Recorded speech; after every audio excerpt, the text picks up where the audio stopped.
दोस्तों, मैं वैभव अंशराज आपका स्वागत करता हूं तक्षशिला ट्यूटोरियल के ऑनलाइन चैनल पे। दोस्तों, हम लोग बात कर रहे थे क्लास 12 के फिजिक्स के चैप्टर नंबर 8 के बारे में, जिसका नाम है विद्युत चुंबकीय तरंगे।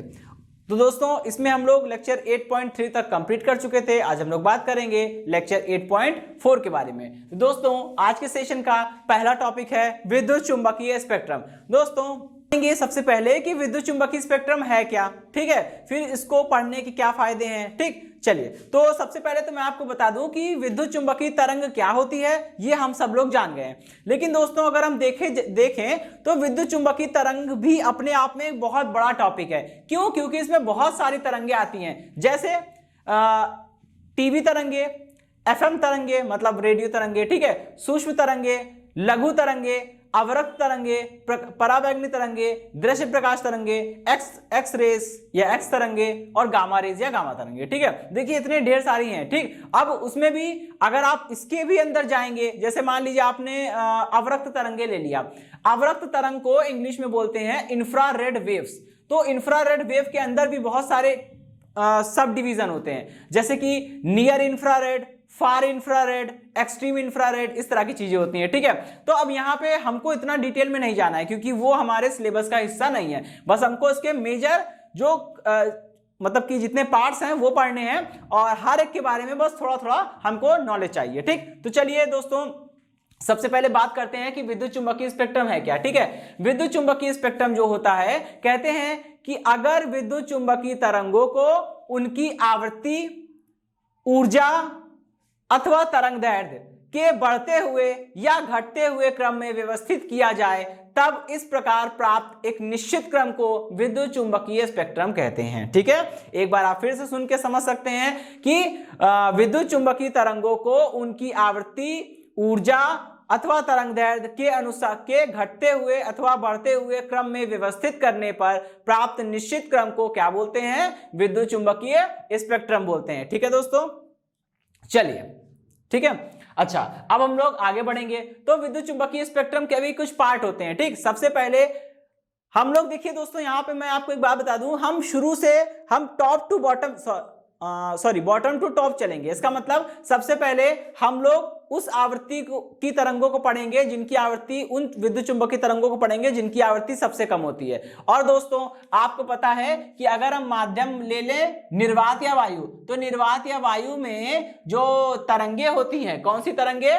विद्युत चुंबकीय तरंगे। तो विद्युत चुंबकीय तरंगे निर्वात या वायु में प्रकाश की चाल से चलती हैं, तो C बराबर न्यू इंटू लैम्डा हो जाएगा। वैसे तो V बराबर न्यू इंटू लैम्डा होता है, लेकिन अगर प्रकाश की, अगर हम मतलब माध्यम वायु या निर्वात ले लेते हैं, तो उसमें ये प्रकाश के माध्यम से चलती हैं। ठीक है, प्रकाश की चाल से चलती हैं। C बराबर 3.3 इंटू 10⁸ मीटर पर सेकेंड। ओके, चलिए, अब यहां से देखिएगा लैम्डा की वैल्यू निकालिए, कितना आएगा? C upon new. तो दोस्तों, जिस तरंग की ऊर्जा ज्यादा होगी उसकी तरंगदैर्ध्य कम होगी, उल्टा जिसकी ऊर्जा कम होगी उसकी तरंगदैर्ध्य ज्यादा होगी। हम क्या कर रहे हैं? हम सबसे पहले ऐसी विद्युत चुंबकीय तरंगों को पढ़ेंगे जिनकी ऊर्जा कम है, मतलब जिनकी आवृत्ति कम है। जिनकी आवृत्ति कम है मतलब जिनकी तरंगदैर्ध्य ज्यादा है। ठीक, चलिए, तो शुरुआत करते हैं। सबसे पहले हम बात करेंगे दोस्तों, तो देखिए इसका पहले प्रकार की विद्युत चुंबकीय तरंग है वो है रेडियो तरंग। ठीक है, अब रेडियो तरंगों के बारे में आपने सुना होगा, जो हम लोग एफएम वगैरह सुनते हैं उसमें जो तरंगे यूज होती हैं वो कैसी होती हैं? रेडियो तरंगे होती हैं। ठीक है,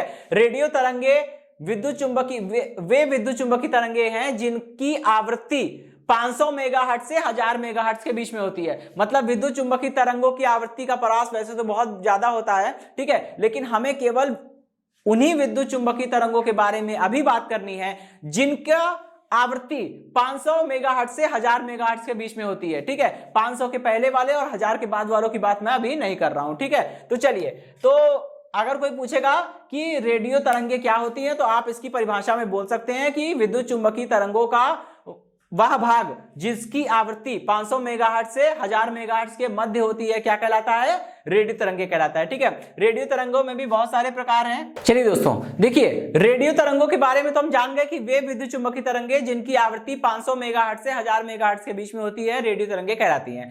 लेकिन दोस्तों रेडियो तरंगों के अंदर भी 3 प्रकार की तरंगे पाई जाती हैं, जैसे पहली एएम रेडियो तरंगे, दूसरी टीवी तरंगे, तीसरी एफएम तरंगे।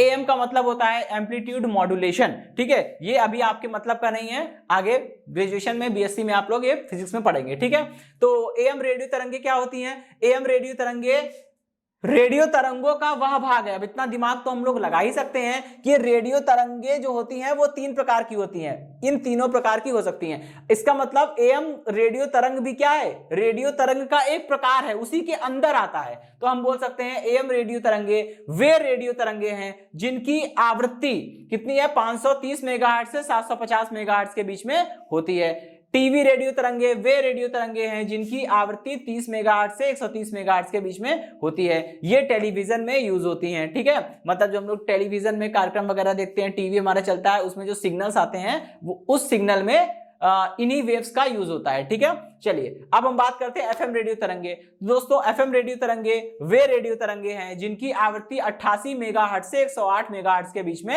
होती है। दोस्तों आपने एक चीज गौर किया होगा, ये एफएम मतलब फ्रीक्वेंसी मॉड्यूलेशन, ये वही एफएम रेडियो है जो हम लोग सुनते हैं। उसमें जो रेडियो जॉकी जो बोलता है वो हमको सुनाई देता है, हमारे रेडियो तक आता है, हमारे हेडफोन में मतलब कि हमारे हैंडसेट में आता है। उसे बढ़िया, चाहे मोबाइल में सुनिए चाहे किसी ट्रांजिस्टर में सुनिए आप। ठीक है, तो रेडियो में जो हमें जो भी गाने वगैरह जो भी कन्वर्सेशन सुनाई देती है उसमें एफएम रेडियो तरंगों का यूज होता है। और दोस्तों आप देखेंगे जितने भी रेडियो स्टेशन हैं, ठीक है, वो सारे रेडियो स्टेशन 88 मेगाहर्ट्ज और 188 मेगाहर्ट्ज के ऊपर और 108 मेगाहर्ट्ज के अंदर ही सुनाई देंगे। इसके नीचे और इसके ऊपर कोई भी एफएम रेडियो स्टेशन नहीं सुनाई देगा। ठीक है, मतलब कोई भी स्टेशन ऐसा नहीं मिलेगा जिसकी ट्यूनिंग फ्रीक्वेंसी 108 के ऊपर हो या 88 के नीचे हो, क्योंकि 108 और 88 के बीच में ही इनकी रेंज होती है। इसी के बीच में आपको एफएम स्टेशन सुनाई देंगे। ठीक है, चलिए अब ये पहली वाली टाइप हो गई। अब हम लोग नेक्स्ट टाइप की विद्युत चुंबकीय तरंगों को देखेंगे। ओके दोस्तों देखिए, नेक्स्ट टाइप की जो तरंग है वो है सूक्ष्म तरंगे। सूक्ष्म नाम से लग रहा है छोटी। ठीक है, तो इन तरंगों को सूक्ष्म तरंग इसलिए कहते हैं क्योंकि इनकी तरंगदैर्ध्य काफी छोटी होती है। ठीक है, आप देख सकते हैं कि सूक्ष्म तरंगों की जो तरंगदैर्ध्य है वो 1 × 10⁻³ मीटर से 3 × 10⁻1 मीटर तक होती है। ठीक है, तो इनकी तरंगदैर्ध्य काफी छोटी होती है, इसलिए इन्हें सूक्ष्म तरंगे कहते हैं। तो आप इसकी परिभाषा इस तरह से भी दे सकते हैं कि विद्युत चुंबकीय तरंगों का वह भाग जिसकी तरंगदैर्ध्य 10⁻³ से 3 × 10⁻1 मीटर के बीच में होती है, अथवा जिसकी आवृत्ति 3 × 10⁻11 से 1 × 10⁹ हर्ट्ज के बीच में होती है, क्या कहलाती हैं? सूक्ष्म तरंगे कहलाती हैं। दोस्तों सूक्ष्म तरंगों का इस्तेमाल यानी माइक्रोवेव्स का इस्तेमाल सबसे ज्यादा माइक्रोवेव ओवन में खाना पकाने के लिए किया जाता है। माइक्रोवेव ओवन में हम लोग क्या करते हैं, कोई भी फायर नहीं होती, मतलब कोई भी आग नहीं जल रही होती है, इसके बावजूद खाना पक जाता है। ठीक है, वो स्लोली हीट से पकता है। कैसे होता है उसमें क्या होगा? देखिए दोस्तों, हम जानते हैं कि सभी खाद्य पदार्थों में क्या होती है? मॉइस्चर होता है, नमी होती है। जब हम लोग किसी भी खाद्य पदार्थ को पकने के लिए माइक्रोवेव ओवन में रखते हैं और टेम्परेचर सेट कर देते हैं, तो क्या होता है? माइक्रोवेव ओवन जो है वो जो है सूक्ष्म तरंगों का उत्सर्जित करता है, सूक्ष्म तरंगों को निकालता है। जब वो सूक्ष्म तरंगे आपके भोजन में जाती हैं तो क्या होता है? वो भोजन के अंदर जो नमी है, मतलब कि मॉइस्चर है, उसके जो अणु होते हैं उनके अणुओं के साथ क्या करती है? वो उसको वाइब्रेट करना शुरू कर देती है, और जब उसके अणु वाइब्रेट करते हैं तो उससे हीट डेवलप होती है, उसी से वो खाना पकता है। ठीक है दोस्तों, तो माइक्रोवेव ओवन में माइक्रोवेव्स का सबसे ज्यादा इस्तेमाल होता है। ठीक है, और कहीं कहीं माइक्रोवेव्स को मैसेज भेजने के लिए एज अ कैरियर वेव भी इस्तेमाल किया जाता है। ठीक है, ये बात आप लोग आगे पढ़ेंगे कि जब हमको मैसेज को भेजना होता है एक स्थान से दूसरे स्थान तक, तो हम लोग क्या करते हैं? माइक्रोवेव्स को, मैसेज वेव को माइक्रोवेव के ऊपर सुपर इंपोज करके ट्रांसमिट करते हैं। ठीक है, चलिए अब हम लोग थर्ड टाइप की तरंग पढ़ेंगे। चलिए दोस्तों, ठीक है, नेक्स्ट टाइप की जो तरंग है वो कैसी है? अवरक्त तरंग। तो दोस्तों हम लोग अवरक्त तरंग के बारे में पहले जानेंगे कि है क्या, फिर इसका इस्तेमाल कहां होता है, हम लोग ये पढ़ेंगे। ठीक है, देखिए आप अगर ये पैमाने आपको याद हैं, ये इनकी रेंज याद है, तरंग दैर्ध्य की रेंज या फिर आवृत्ति की रेंज, तो आप इसको बड़ी आसानी से परिभाषित कर सकते हैं। ठीक है, विद्युत चुंबकीय स्पेक्ट्रम या विद्युत चुंबकीय तरंगों का वह भाग जिसकी तरंग दैर्ध्य 8 × 10⁻⁷ से 5 × 10⁻³ मीटर अथवा जिसकी आवृत्ति 4 × 10⁻15 से 6 × 10⁻11 हर्ट्ज के मध्य होती है, क्या कहलाती है वो कहलाती हैं अवरक्त तरंगे। दोस्तों, अवरक्त तरंगों का इस्तेमाल जो होता है वो मेनली क्या करता है, ऊष्मा को उत्पन्न करने के लिए होता है, या फिर आप ऐसा भी बोल सकते हैं जितने भी ऑब्जेक्ट हीट प्रोड्यूस करते हैं, जितने भी उपकरण जो है वो ऊष्मा को उत्सर्जित करते हैं, उन सभी ऊष्मीय तरंगों में क्या होती है, इंफ्रारेड वेव्स होती हैं। ठीक है, और दोस्तों देखिए एक बहुत ही इंपॉर्टेंट बात कि अगर अवरक्त तरंगों को उत्पन्न करना हो तो क्या करेंगे, अवरक्त तरंगों को उत्पन्न करने के लिए हमें क्या, या यूं समझ लीजिए अवरक्त तरंगे कब उत्पन्न होती हैं, जब किसी पदार्थ के अणु या परमाणु कंपन करते हैं, तो कंपन करने के दौरान वो अपनी ऊर्जा को विकृत करते रहते हैं, बाहर निकालते रहते हैं, और जब वो अपनी ऊर्जा को उत्सर्जित करेंगे तो वो ऊर्जा को अवरक्त तरंगों के रूप में ही उत्सर्जित करते हैं। ठीक है, चलिए दोस्तों दृश्य प्रकाश तरंगों की अब हम लोग बात करेंगे। ठीक है, देखिए सबसे पहले तो ये जानेंगे कि दृश्य प्रकाश तरंगों को परिभाषित कैसे करना है। विद्युत चुंबकीय तरंगों का वह भाग जिसकी आवृत्ति 8 × 10⁻15 हर्ट्ज से 4 × 10⁻15 हर्ट्ज के मध्य अथवा जिसकी तरंग दैर्ध्य 4 × 10⁻7 मीटर से 8 × 10⁻7 मीटर तक होती है, क्या कहलाती है, दृश्य प्रकाश तरंगे कहलाती है। या इसकी एक बहुत अच्छी डेफिनेशन हम लोग इस तरह से भी बोल सकते हैं दोस्तों कि विद्युत चुंबकीय तरंगों का वह भाग जिसे नग्न आंखों के द्वारा भी देखा जा सकता है, क्या कहलाता है, दृश्य प्रकाश कहलाता है। दोस्तों पूरे विद्युत चुंबकीय तरंगों में केवल दृश्य प्रकाश ही ऐसी तरंगे हैं जिसको आप सामान्य रूप से नेकेड आई से भी देख सकते हैं, बाकी सारी तरंगे आपको दिखाई देने वाली नहीं है। ठीक है, चलिए अब बात ये उठती है कि इसका उत्पादन कैसे किया जाए। तो दोस्तों जब भी किसी परमाणु या अणु के भीतर इलेक्ट्रॉन जो होते हैं वो निम्न ऊर्जा स्तर से उच्च ऊर्जा स्तर में संक्रमण करते हैं, फिर उसके बाद जब वो उच्च ऊर्जा स्तर से वापस लौट के निम्न ऊर्जा स्तर में आते हैं, तो इन ऊर्जा स्तरों के मध्य ऊर्जाओं के अंतर को वो प्रकाश के रूप में उत्सर्जित करते हैं, दृश्य प्रकाश के रूप में उत्सर्जित करते हैं, जिसे हम लोग परमाणुओं का उत्सर्जन स्पेक्ट्रम भी कहते हैं। चैप्टर नंबर 12 में परमाणुओं के बारे में जब हम बात करेंगे तो हम लोग परमाणुओं के स्पेक्ट्रम को पढ़ेंगे। ठीक है, और ये सारी चीजें वहां भी सामने आएगी कि कैसे कोई पदार्थ में परमाणु के अंदर जो इलेक्ट्रॉन्स होते हैं वो उच्च ऊर्जा स्तर से निम्न ऊर्जा स्तर में लौटते समय कैसे दृश्य प्रकाश का उत्सर्जन करते हैं। ठीक है, चलिए तो इसकी बात हो गई। ठीक है, अब हम लोग आगे बढ़ेंगे और अगले टाइप पे बात करेंगे जो कि है पराबैंगनी किरणें। चलिए दोस्तों पराबैंगनी तरंगे पढ़ेंगे। ठीक है, अब पराबैंगनी तरंगों के बारे में भी हमको ये बताना पड़ेगा कि उनका आयाम क्या, मतलब कि उनकी तरंग दैर्ध्य क्या है, उनकी आवृत्ति क्या है। ठीक है, देखिए दोस्तों पराबैंगनी तरंगों को हम लोग कैसे समझेंगे, बोलेंगे विद्युत चुंबकीय तरंगों का वह भाग जिसकी आवृत्ति 3 × 10⁻15 हर्ट्ज से 1 × 10⁻15 हर्ट्ज के मध्य अथवा जिनकी तरंग दैर्ध्य 1 × 10⁻8 मीटर से 3 × 10⁻7 मीटर के मध्य होती हैं,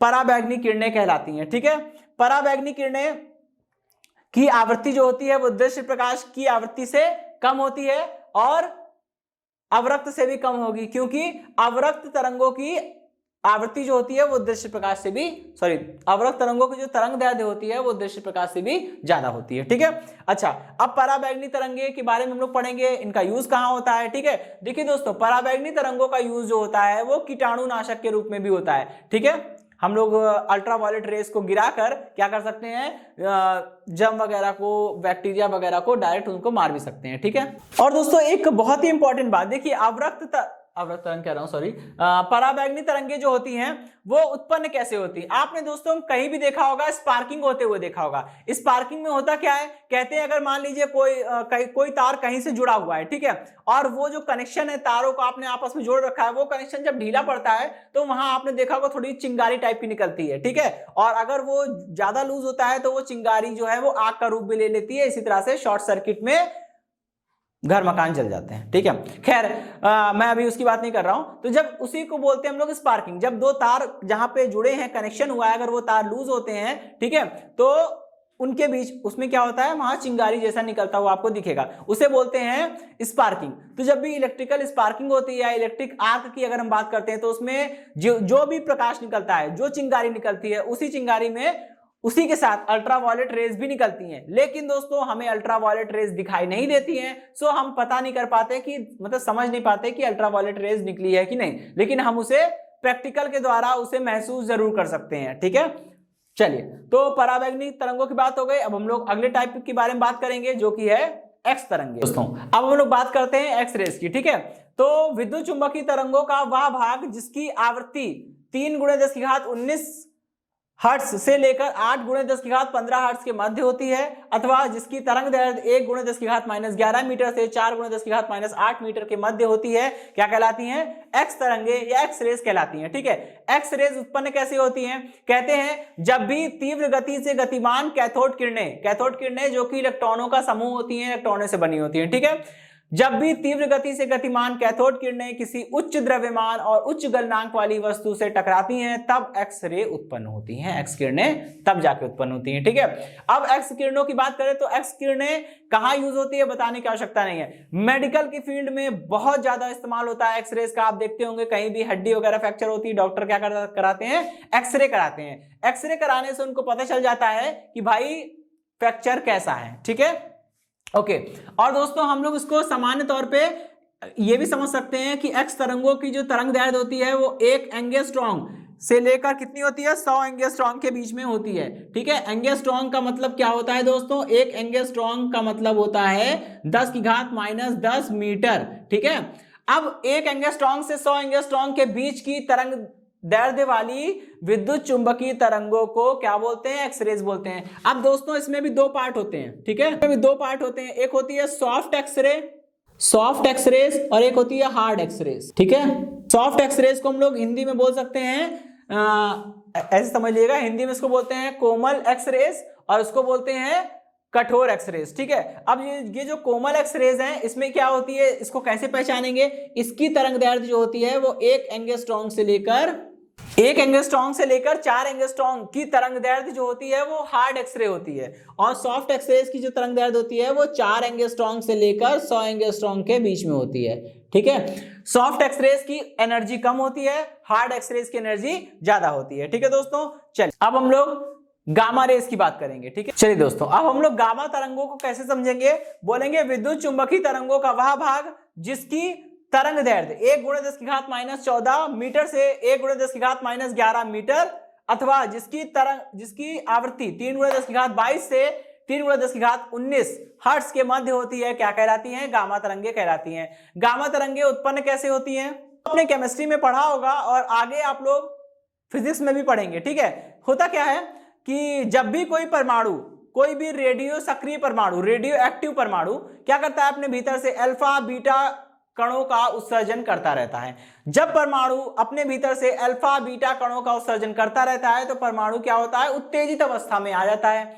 जब परमाणु अल्फा बीटा गामा किरणों का, अल्फा बीटा कणों का उत्सर्जन करने के बाद उत्तेजित अवस्था में आ जाता है, तो वापस उत्तेजित अवस्था से आध अवस्था में वापस लौटने के लिए वो क्या करता है, अपनी ऊर्जा को गामा तरंगों के रूप में, गामा रेस के रूप में बाहर निकालने लगता है। ठीक है, तो गामा रेस का उत्पादन कैसे होता है, अल्फा और बीटा कणों को सर्जित करने के पश्चात परमाणु उत्तेजित अवस्था से पुनः आध अवस्था में लौटते वक्त गामा तरंगों का उत्पादन करते हैं। गामा तरंगों का यूज क्या है दोस्तों, गामा तरंगों का यूज होता है, ठीक है, इंडस्ट्री के फील्ड में और साइंस और टेक्नोलॉजी के फील्ड में तो नो डाउट आप जानते ही हैं। ठीक है, और कहीं कहीं ये मेडिकल पर्पस से भी काम आते हैं। ठीक है दोस्तों, ओके दोस्तों, तो ये हमने आज विद्युत चुंबकीय तरंगों के अलग अलग प्रकार पढ़े हैं। इसमें दोस्तों आपको 1 नंबर के क्वेश्चन, बहुविकल्पी क्वेश्चन बनते हैं, जैसे आपसे पूछ लेंगे कि मतलब कि अवरक्त तरंगों की तरंग दैर्ध्य परास है, 4 ऑप्शन में से आपको एक ऑप्शन सिलेक्ट करना पड़ेगा। 1 नंबर का शॉर्ट क्वेश्चन पूछता है कि विद्युत चुंबकीय तरंगों के लिए, जैसे मान लीजिए कोई एक पूछ लिया, जैसे कि उसने बोल दिया कि परावैंगनिक तरंगों की आवृत्ति का परास बताइए, 1 नंबर का क्वेश्चन है। अब दोस्तों आपको आंसर में केवल परावैंगनिक तरंगों की आवृत्ति का परास लिखना है, ठीक है, बाकी कुछ नहीं लिखना है। तो दोस्तों मैं आपको बता रहा हूं, यहां हमने 7 प्रकार लिखे हैं, 7 प्रकार में से आपको 7 को नहीं रटना है, केवल कुछ गिने चुने रट लीजिए, काम चल जाएगा। ठीक है, तो अवरक्त तरंगों की आवृत्ति और तरंग दैर्ध्य परास को रट लीजिए, ठीक है। दृश्य प्रकाश की आवृत्ति और तरंग दैर्ध्य परास को रटेंगे। पराबैंगनी के लिए याद करना है, ठीक है। और इसमें इसके बाद आप एक्स रेस की याद कर लीजिएगा, ठीक है। फिर अगर कर पाए तो गामा रेस की करिएगा, नहीं तो मत करिएगा, ठीक है। इतने 4 में से ही आपको पूछ लिया जाएगा। और 1 नंबर में क्वेश्चन आता है दोस्तों, केवल उसका परास लिखना है और कुछ नहीं लिखना है, और पूरे पूरे नंबर आपको मिल जाएंगे, ठीक। तो दोस्तों इसी के साथ ये चैप्टर समाप्त होता है, ये सेशन खत्म होता है। इस सेशन से जुड़े नोट्स प्राप्त करने के लिए डिस्क्रिप्शन में दिए गए लिंक पर जाकर क्लिक कीजिए। ओके दोस्तों, आज के सेशन में इतना ही, मिलता हूं नेक्स्ट सेशन में। धन्यवाद।